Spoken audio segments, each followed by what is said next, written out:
It began with a storm, a wild, angry thing that arrived without warning, swallowing the small town in darkness. At exactly 9:16 p.m., the Holloway house lost power. The lights flickered once, twice, then died as the wind screamed through the trees like something alive, bending branches until they snapped like brittle bones. Somewhere nearby, a transformer exploded, sending a pulse of static silence through the neighborhood. Inside the old Holloway home, Rachel Holloway lit a candle, her fingers trembling against the matchbox. Her breath caught in her throat as she whispered her daughter's name. "Clara." No reply, just the howling wind pressing against the windows. She reached her daughter's room.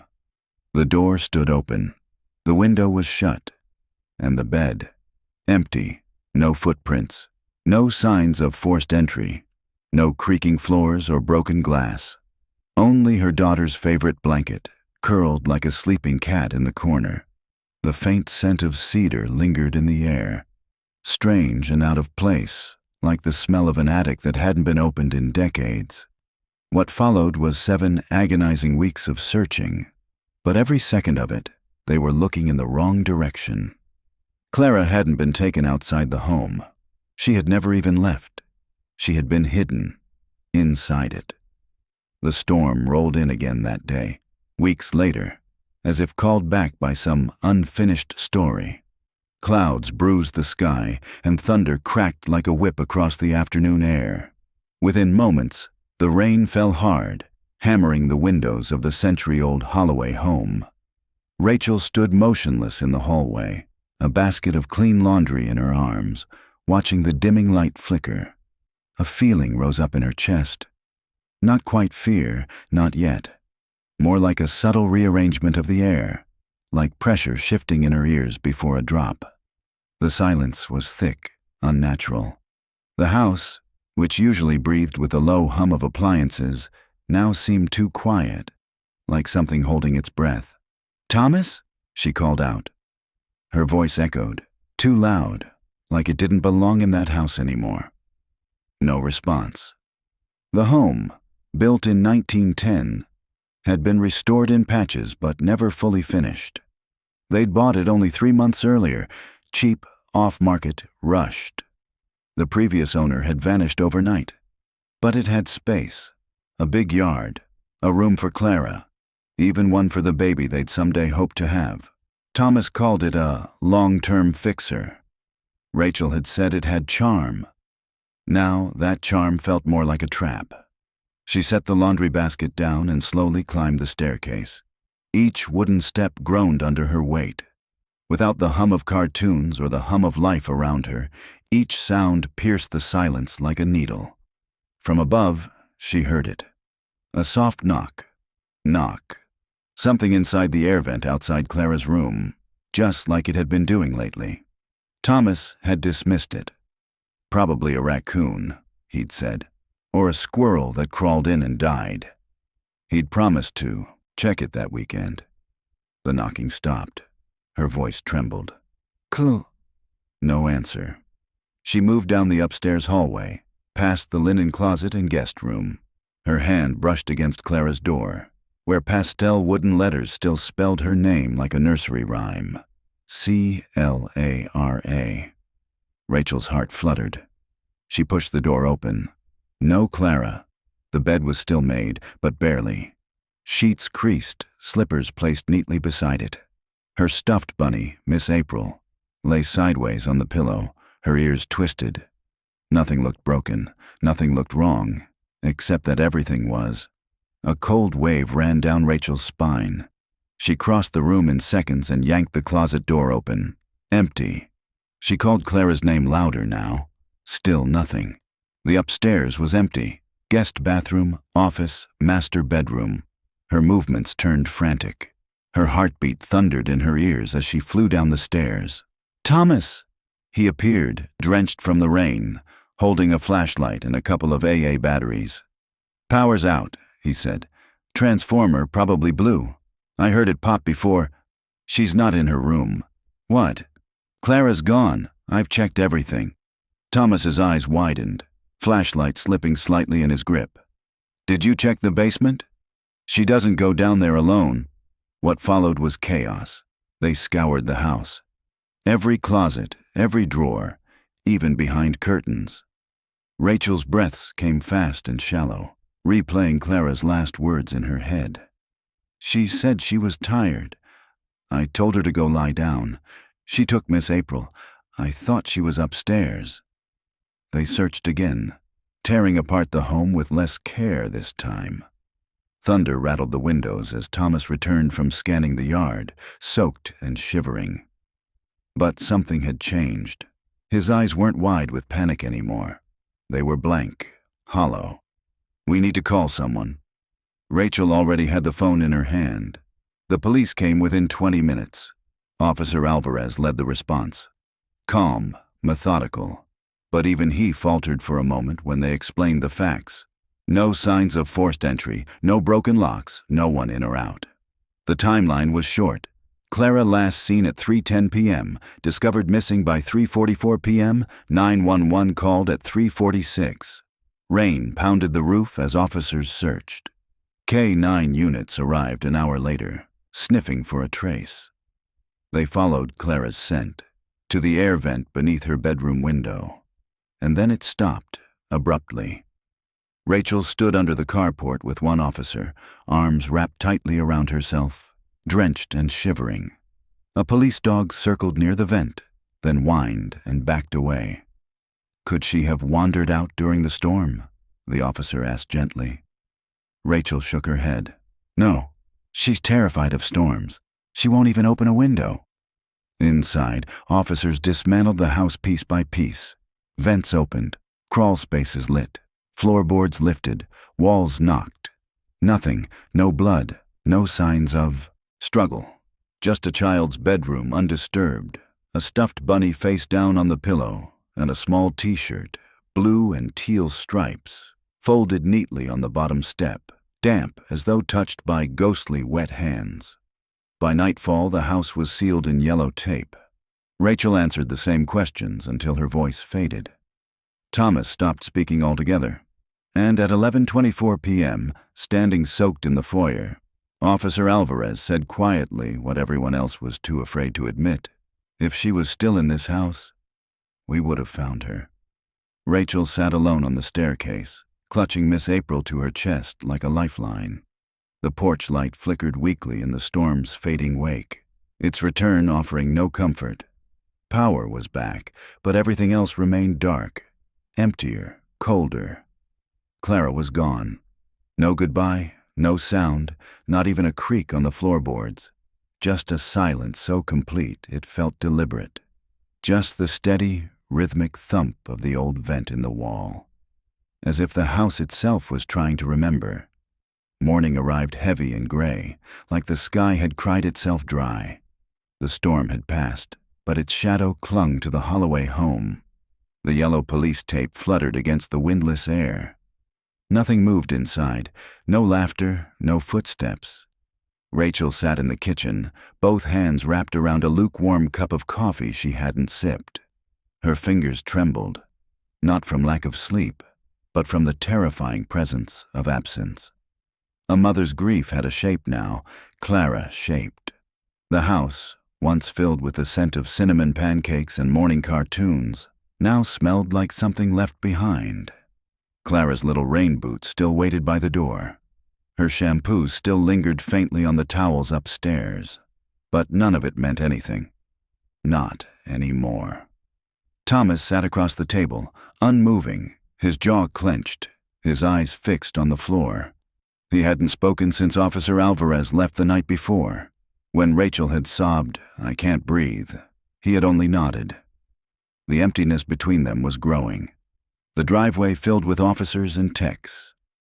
A mobile command van beeped into position near the curb, its satellite dish unfolding like a mechanical flower. They brought equipment, dogs, infrared scanners, and they brought someone new, Detective Lena Briggs. Mid-40s, sharp gray suit beneath a long black trench coat.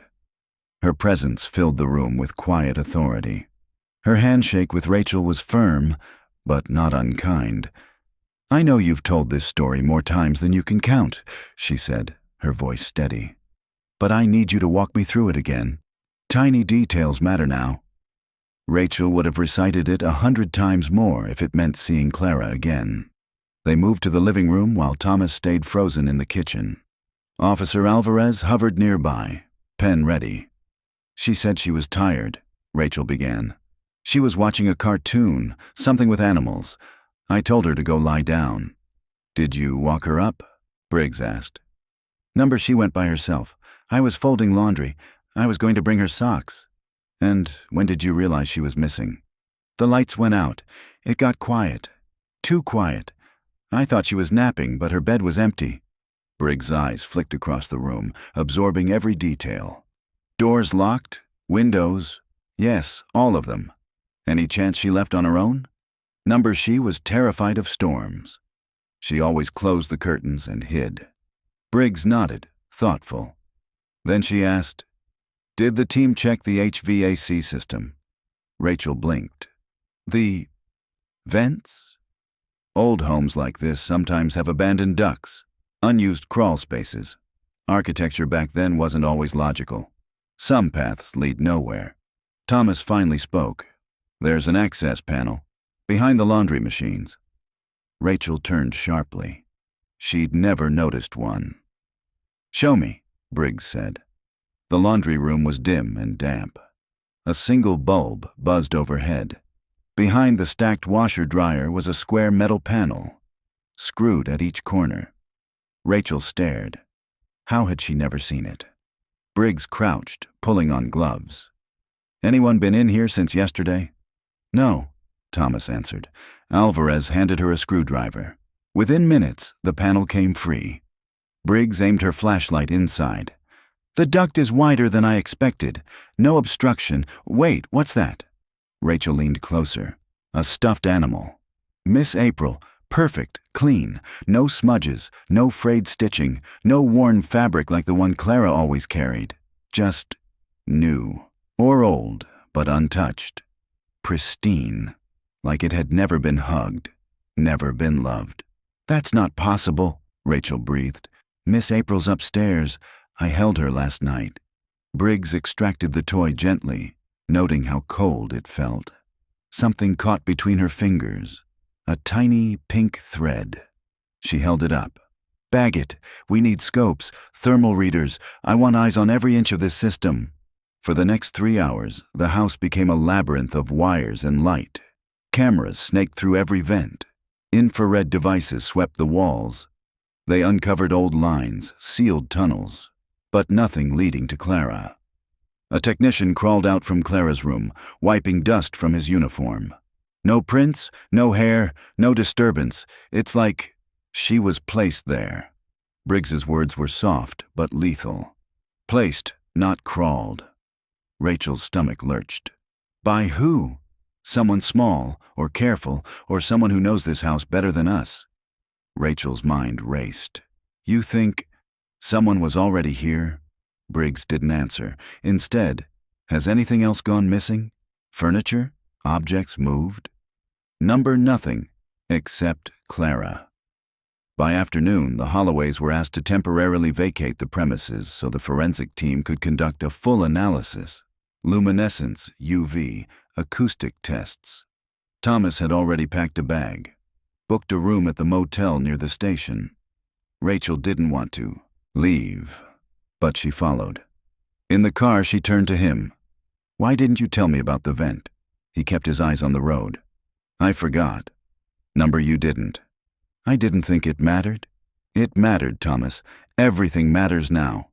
The motel was small, plain, the kind of place where silence echoes. Rachel couldn't stop scanning corners, couldn't stop hearing ducts. The image of the untouched stuffed animal haunted her, not just because it didn't belong, but because something had been left in Clara's place, a replica, an echo. At 2:07 a.m., Rachel woke. A faint sound, small wooden feet tapping the floor. She sat up, heart hammering. The dresser drawer across the room was ajar. She got up slowly. The air was too still. Cold seeped under the door. Inside the drawer, she saw it. A doll, handmade, cloth body, plastic face, dressed in a hand-stitched dress. On its feet, tiny, red polka-dot rain boots, Clara's boots. She had chosen them herself that past fall, worn them to splash in every puddle. Rachel remembered writing her name on the inner lining with a Sharpie. Rachel reached out with trembling fingers. The boots weren't real. Too small, too perfect. A replica scaled for a doll. She stepped back. Her chest tightened. Thomas stirred behind her. "Rach, what is it?" She didn't answer. Couldn't. He walked over, squinting through sleep, then froze. "What the hell is that?" "You tell me. I didn't put that there." "You think I did?" "No, maybe the police." "They didn't. I checked that dresser last night. It was empty." She picked up the doll. It was heavier than it looked. Something inside shifted, a hidden weight. Rachel turned it over. The stitching along its back had been re-sewn, clumsy, uneven, like someone had cut it open and sealed it again. Thomas leaned in, his voice tight with dread. "Wait, something's inside." Rachel didn't pause.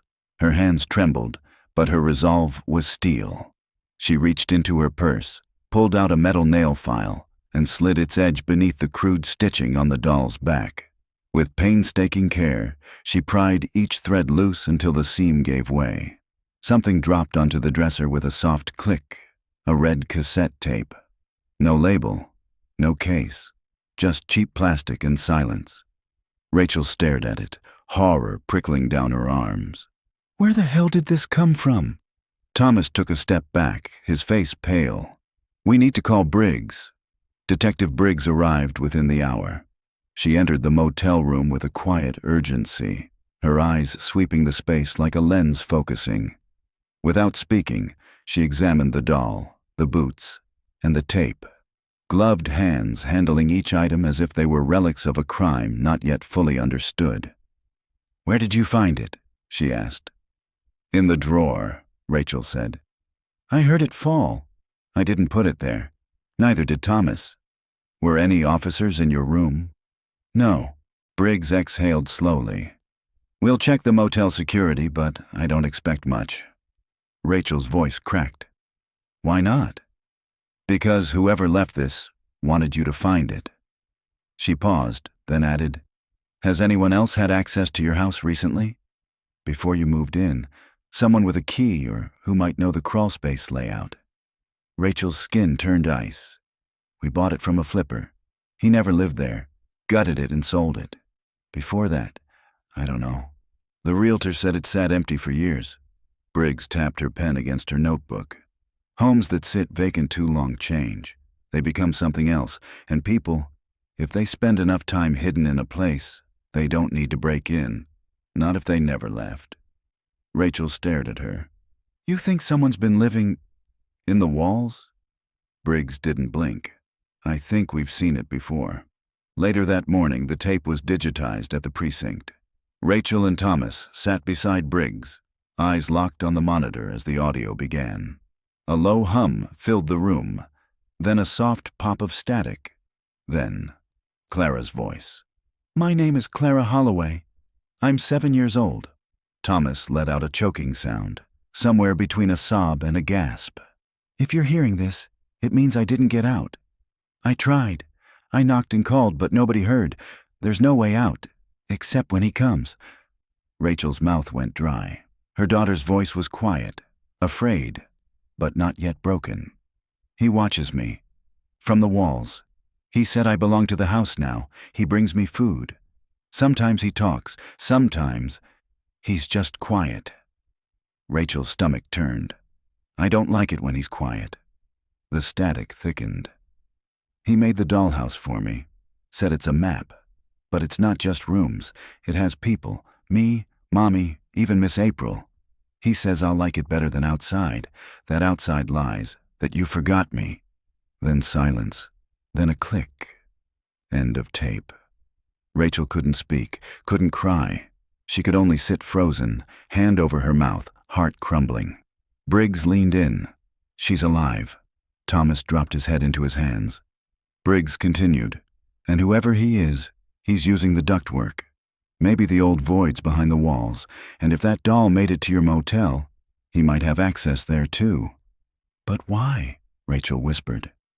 Briggs locked eyes with her. Because it's a warning. He wants you to keep looking, but only by his rules. That night, Rachel lay awake again, staring at the slow turn of the ceiling fan. Her body burned with exhaustion, but her mind couldn't rest. Clara was scared, but she was trying. That thought both comforted and shattered her. Thomas stirred in his sleep beside her, mumbling, "Rachel?" Clara, "Stop," but never waking. Just after 4 a.m., Rachel rose quietly and sat at the motel desk. She picked up a pen and began sketching the layout of the house, what she remembered. Clara's room, the laundry vent. Then she added what Clara had drawn. Rooms that didn't exist, a basement that shouldn't be there, hallways that curved where theirs didn't. It hit her. The house had a second map, one hidden beneath the one they lived in. Back at the Holloway house, a new team had arrived. Structural specialists, forensic architects, even a city inspector. The original blueprints were long gone. No digital copies, too many renovations, too many secrets. Rachel stood in Clara's room again, alone. Everything was the same. Her little bed, still rumpled. Miss April in the corner, one eye loose. Rachel crouched by the vent. Too small for Clara to crawl through, but maybe not too small to be pulled. She reached out. The metal was cold, too cold. Just as her fingers grazed the screws, she heard it. Tap, tap, tap. 3 soft knocks from inside. She froze. Then, breathing, faint, steady, just beneath the hum. She didn't tell anyone. Not yet. Downstairs, a specialist named Lionel Spears arrived with a blueprint from 1935. Back then, there was a root cellar under the kitchen, he explained, and a service corridor, used by staff to move around without crossing the main house. It's not there now? Rachel asked. Blueprint says it was sealed in the 1950s, but if someone reopened it, you'd never know. Not with that much crawl space. Briggs leaned over the diagram. These ducts don't match either. They rewrote it for central air in the 70s. They capped the old ones. Rachel's breath caught. The capped ducts. The vent Clara always said sounded funny. Then she remembered. Clara's drawings. She rushed back to the motel and pulled out the folder of her daughter's schoolwork. Buried near the bottom were 5 forgotten pages. Crayon sketches, childish but unmistakable. The first showed their home, basic layout. The second, extra doors, secret hallways. A passage labeled backward, "Mommy's not allowed." The third, an underground staircase leading to a small pink room. 1 bed, no windows. A figure drawn with wide black eyes. Labeled Clara. The final page was a dollhouse. Every room matched theirs. Wallpaper and all, except one. The bottom right room was different. Red walls, a wooden chair, a camera on a tripod, a vent. Clara had labeled it in big, shaky letters. The watching room. Rachel brought the pages to Briggs. They sat in the station conference room, papers spread like crime scene maps. She didn't imagine this, Briggs whispered. She was describing something real. She said he made her study it, Rachel said. To learn the house. To follow the rules, Briggs added. Or break them. Rachel closed her eyes. She always said the walls were whispering. I thought she was just being a kid. She heard him. That night, Briggs ordered a new ground-penetrating radar scan of the house foundation. By morning, they'd found it.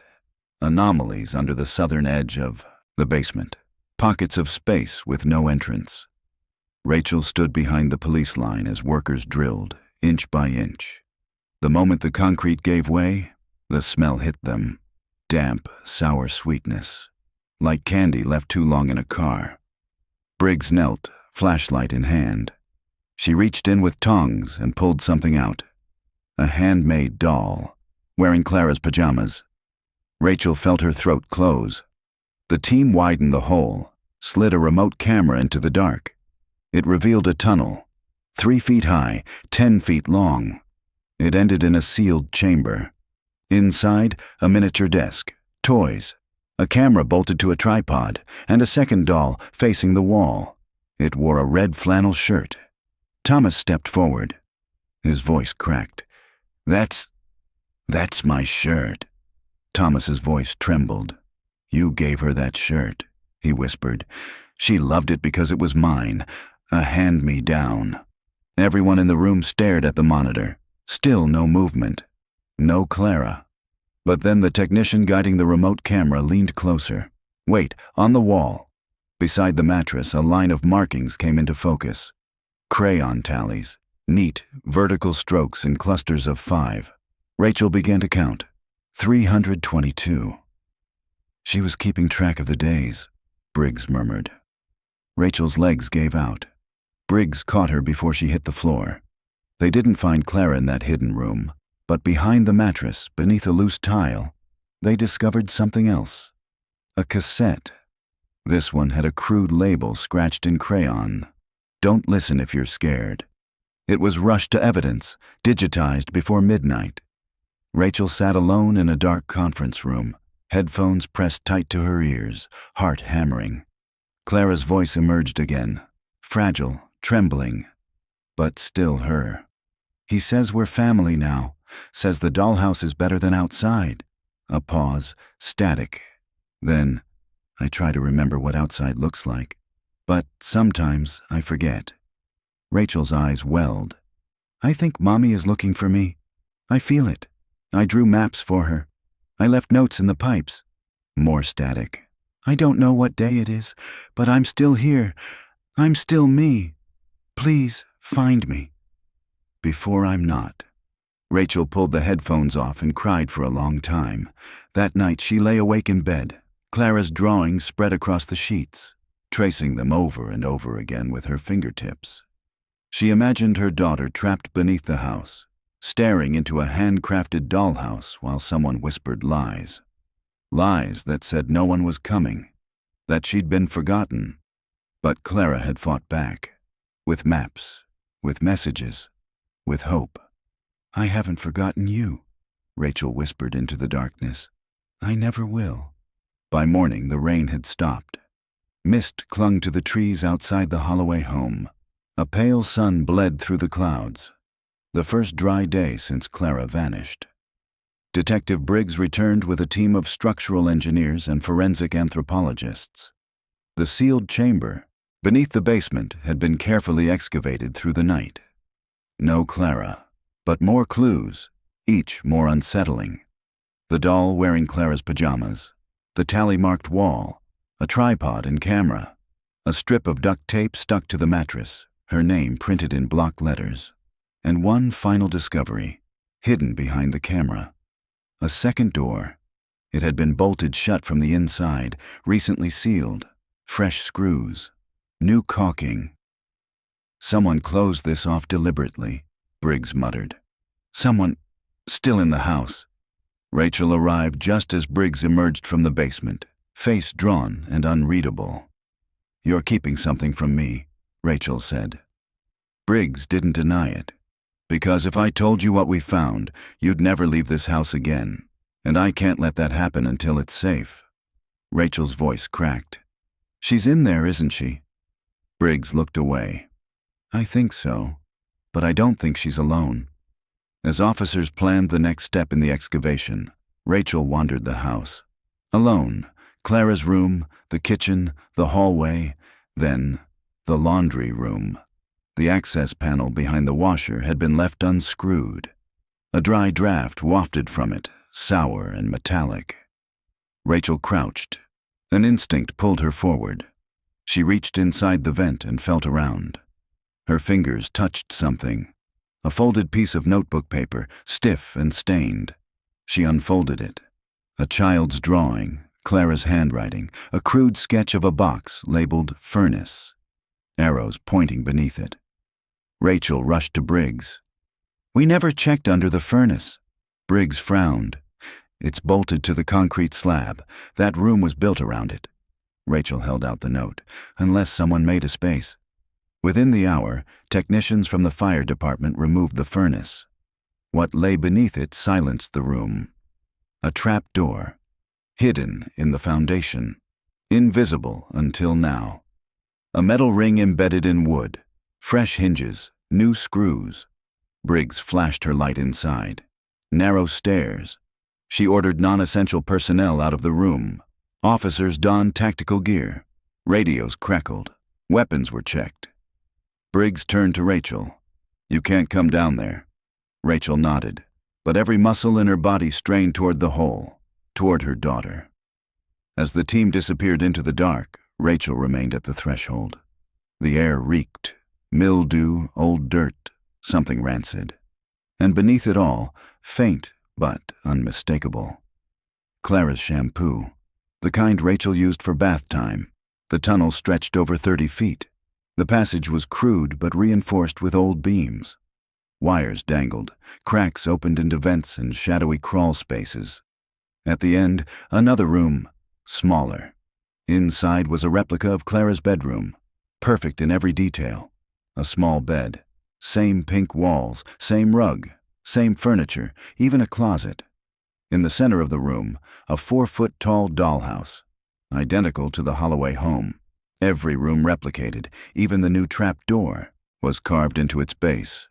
But one new room had been added.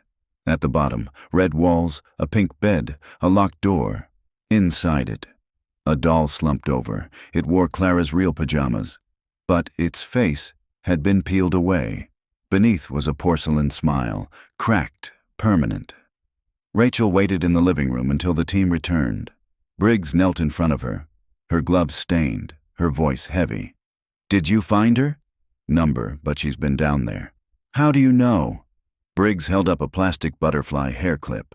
"Blue. We found it under the dollhouse, still warm."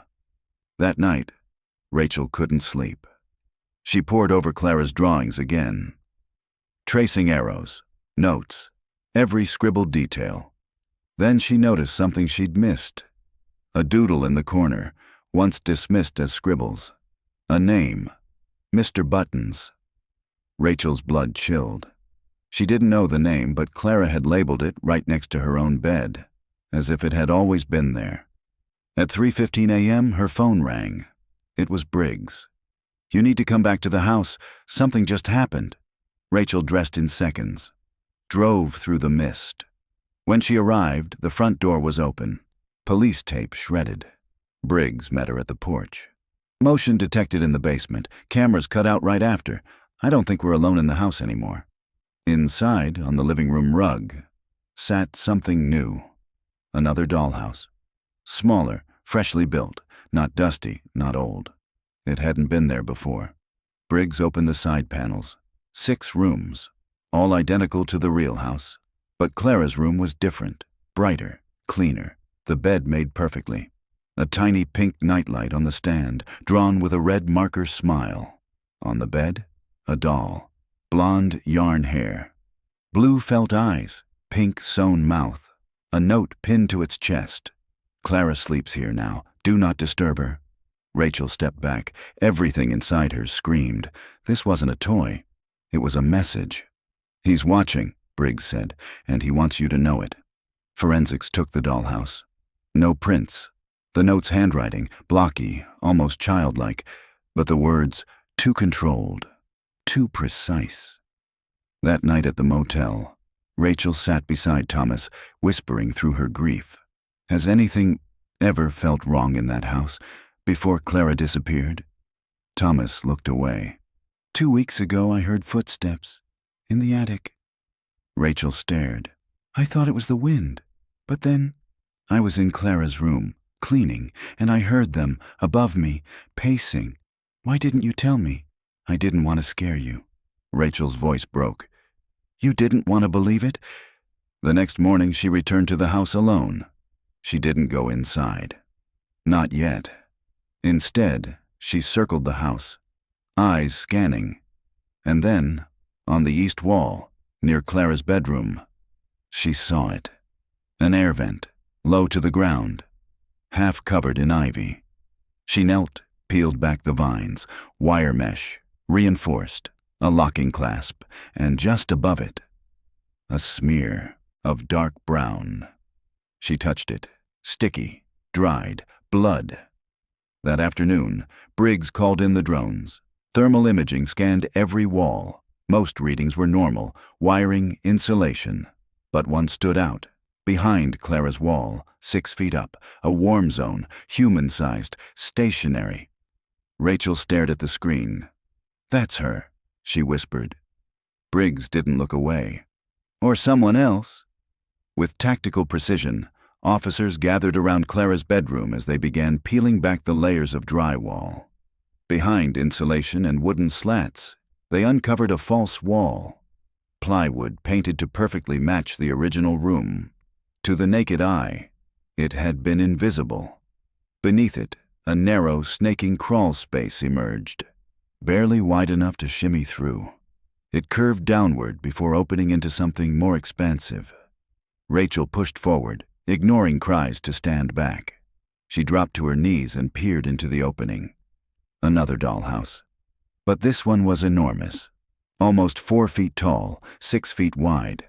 Mounted on a wooden table bolted to the floor. Jars of paint, carving tools, and glue surrounded it like surgical instruments. Someone had built this down here.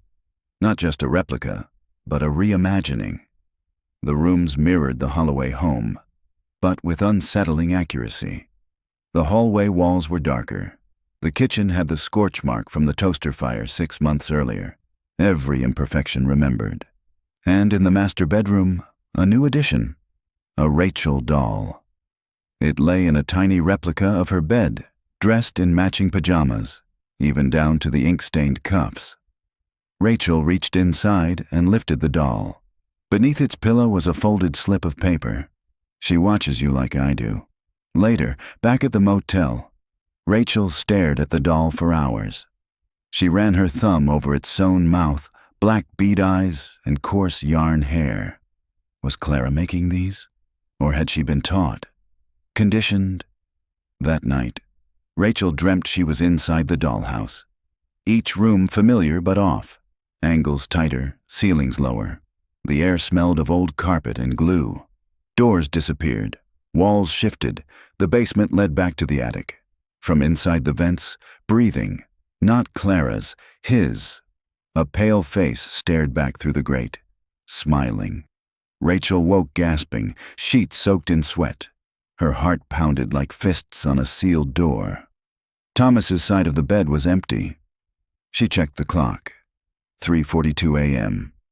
The bathroom door stood ajar. Light spilled onto the carpet. "Thomas?" she called. Silence. Inside, the bathroom was empty. No water running, no toiletries. Just a note taped to the mirror. He's with her now. Stay out of the walls. Her hands shook as she peeled it off. The message was written in crude block letters. No signature, no fingerprints, just those haunting words. Rachel turned toward the hallway. Empty. Thomas was gone. His coat, keys, duffel, all missing. She didn't call for him. She didn't need to. She already knew. He wasn't coming back. Not yet. She sat on the bed, staring at the second dollhouse replica, the one she had begged to keep.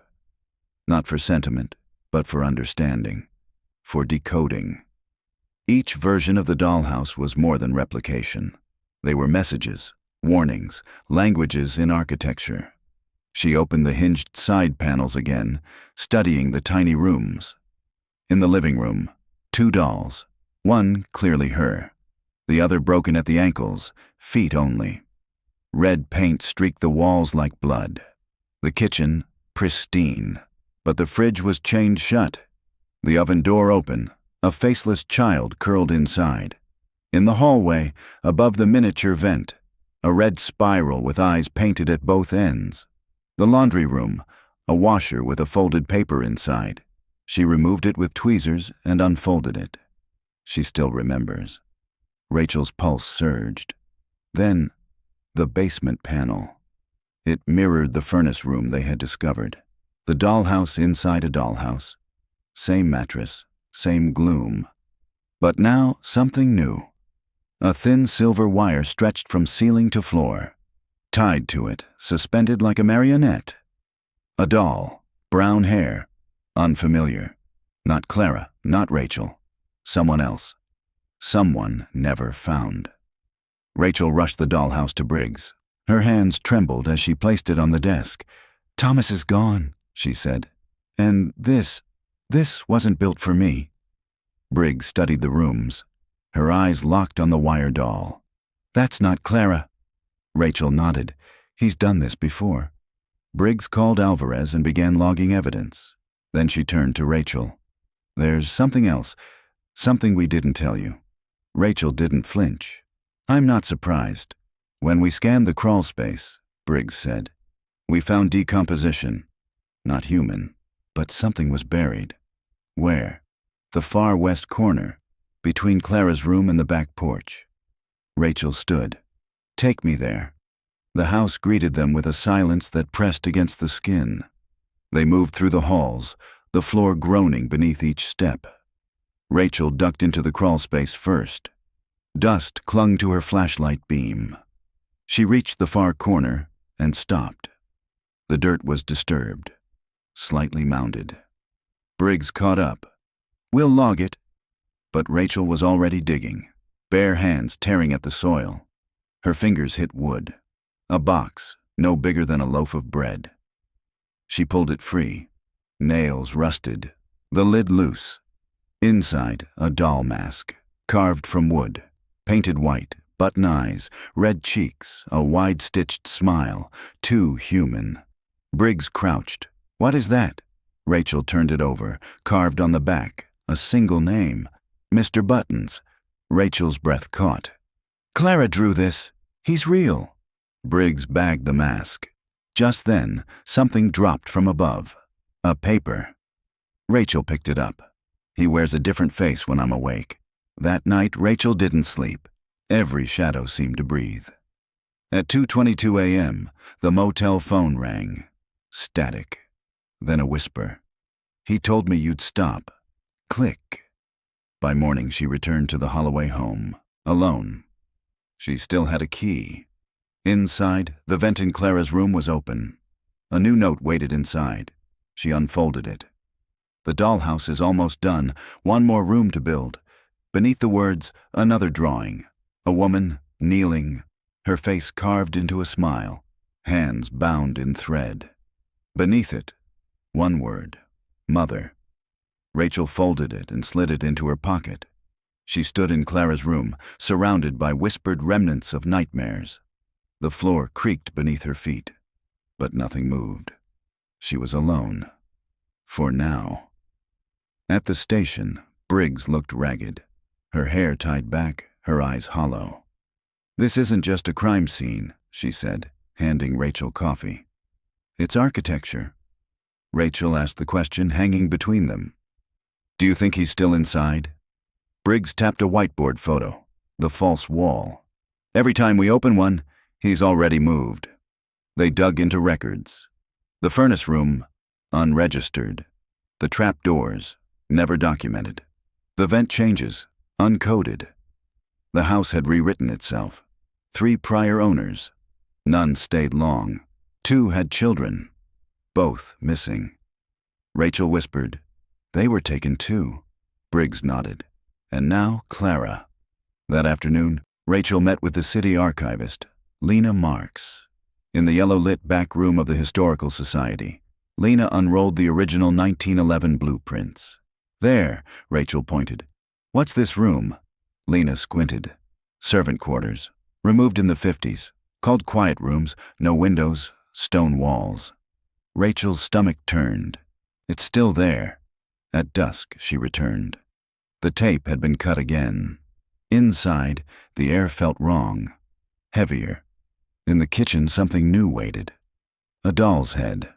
One eye a metal tack. The mouth sewn shut. Beside it, a note. "You're almost finished, but so is she." Rachel stared, then returned to the blueprints. The quiet room sat beneath the pantry. The next morning, she returned with Alvarez and 2 officers. They removed the pantry floorboards. Beneath, rotted planks. And beneath that, a trap door, identical to the one under the furnace. They opened it. Cold air rolled out, wet, humid, like breath. Rachel descended first, 10 feet down, concrete walls, a cracked mirror, a drain in the floor. Her reflection blinked back, but something moved behind it. Alvarez spotted it, a latch in the molding. He twisted. A wall panel swung open. Inside, Thomas, curled on the floor, alive, barely. They pulled him out gently, his skin clammy, clothes torn, eyes red. Rachel knelt beside him, hands on his face. "Where's Clara?" she whispered. And Thomas, his voice barely a breath, opened his mouth. But the answer was still waiting in the dark. He couldn't speak. Thomas opened his eyes just long enough to raise one trembling hand and point toward the mirror. Then he collapsed. They rushed him to the hospital, unconscious and fading. Rachel stayed behind. She sat alone on the kitchen floor, staring at the mirror they'd pulled from the wall. The glass shimmered faintly in the low light. Then, frosted breath. A message, scrawled in the dust, revealed itself. One room left. Beneath it, a childlike drawing. A square room, a chair, a camera, a doll with its back turned. And under that, a carved smile. Rachel stood in the hospital room later that evening. The antiseptic air stung her nose. Thomas lay unconscious, an IV in his arm, a heart monitor pulsing a slow rhythm. He stirred as she entered. His fingers twitched, his eyelids fluttered open. Rachel leaned close. "I found the mirror. I found the room. We're close. But I need to know, what did you see?" Thomas didn't answer with words. He pointed upward, toward the ceiling. White tiles, and in the center, an air vent. Rachel's stomach turned. Back at the house, she and Briggs climbed into the attic. Their boots crunched over the brittle insulation. The ductwork twisted above and around them, some tubes capped, others still humming with air. Briggs raised the thermal scanner to a side vent. "Something's warm." Rachel didn't wait. She unscrewed the panel. Behind it, darkness, and then color. Briggs angled the flashlight. They both froze. Another doll, crushed into the vent. Stuffed there. Its legs were snapped at unnatural angles. Its face, identical to Robbie, the HVAC technician who had vanished after inspecting the system weeks earlier. Same uniform, same stubble, stitched with thread. A tiny laminated name tag. Robbie. Rachel turned the doll over. A slit along its back. Inside, a folded strip of Polaroid film. No photo, just a handwritten message in crimson ink. "The ducks are just veins. The house is alive. Keep crawling." Rachel's voice caught in her throat. "He's watching. Through the walls." They followed the duct line on the blueprint. It was a loop, from attic to Clara's room, down behind the laundry chute, and into the crawl space beneath the kitchen. "He's using the infrastructure," Briggs muttered. "He could move through the house without anyone seeing." Rachel stood frozen. "He doesn't just move. He builds that night." She returned to her motel and found another dollhouse on the bed. Smaller, rougher, a single room, basement, no windows, a chair. In the chair, a doll, blonde yarn hair. Clara's pajamas, little stars printed across the fabric. Its mouth was sewn into a smile, but the threads had started to fray, as if bitten through. Pinned beneath it, a note. "You're late." Rachel raced back to the house. No calls, no backup, just her and a flashlight. The air inside was syrupy, sweet, like candy gone rancid. She passed through the hallway, her steps soft, then stopped. A new object on the couch, an old VHS camcorder, still warm. She rewound it. Hit play. The screen flickered. Stone walls, pink bed, a child curled in the corner. Clara. She wasn't crying. She wasn't moving. She was watching something, a dollhouse. Then, from behind, movement, a figure, faceless, thin, crawling from the wall. The tape cut to black. Then words, "I gave her a home. You gave her silence." Rachel screamed and hurled the camera. It shattered. A thump came from upstairs, the attic. She ran. The door was ajar. She pushed it open and raised her flashlight. Movement. In the vent. A hand. Pale. Long-fingered. Dragging something backward. Rachel lunged. She caught it. Clara's pajama top. Still warm. Still alive. Then the hand slipped away.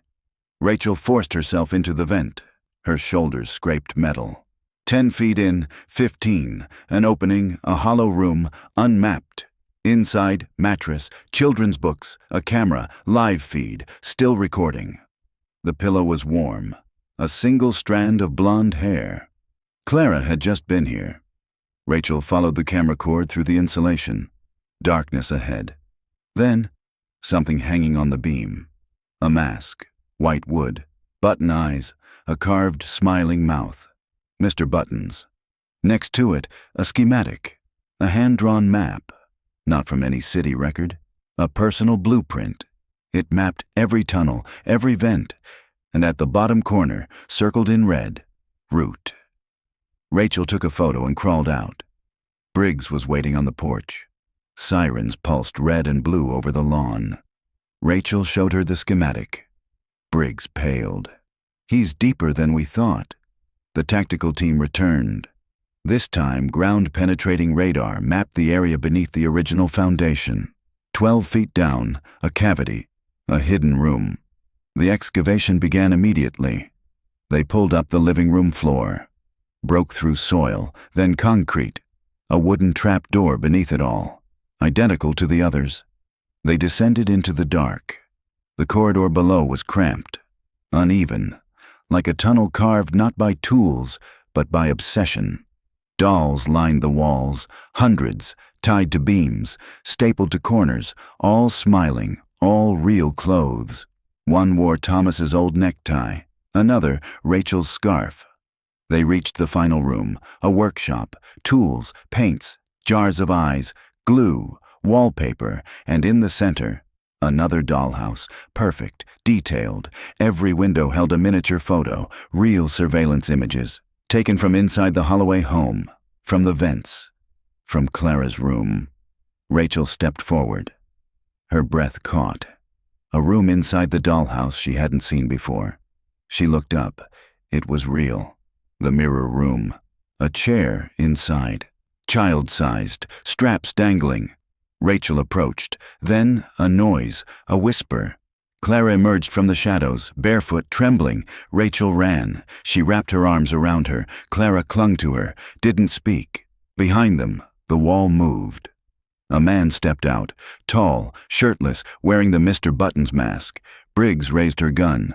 Hands where I can see them, but the man didn't flinch. He turned and melted back into the wall, gone again. Rachel carried Clara out, up the ladder, into the light.